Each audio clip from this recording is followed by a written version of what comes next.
राज्यातील 10वी आणि 12वीच्या परीक्षांचा निकाल उशिरा लागण्याची शक्यता आहे। बोर्डाच्या कर्मचाऱ्यांच्या आंदोलनामुळे परीक्षांचे निकाल लावण्याचं काम आता ठप्प झालंय। शिक्षण मंडळाची बढती आणि बदली 2 वर्षांवरून 4 ते 6 वर्षांवर नेल्यानं कर्मचारी आक्रमक झालेत।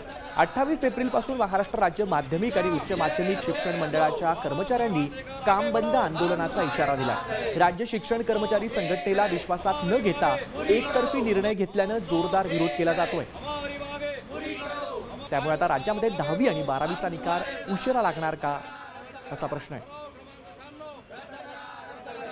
संख्या अपुरी आहेत, तसेच जे आमचे बढती बदलीचे सूत्र केले आहे त्याच्यामुळे आमच्या पूर्ण कर्मचाऱ्यांमध्ये घबराटीचे वातावरण निर्माण झालेलं आहे, भीतीचे वातावरण निर्माण झालं आहे। कारण की त्यांच्या मुलाबाळांचा प्रश्न, शिक्षणाचा प्रश्न हा समोर आहे, त्यांच्या तोही गहन होणार आहे आणि त्यांचं आर्थिक नुकसानसुद्धा होणार आहे।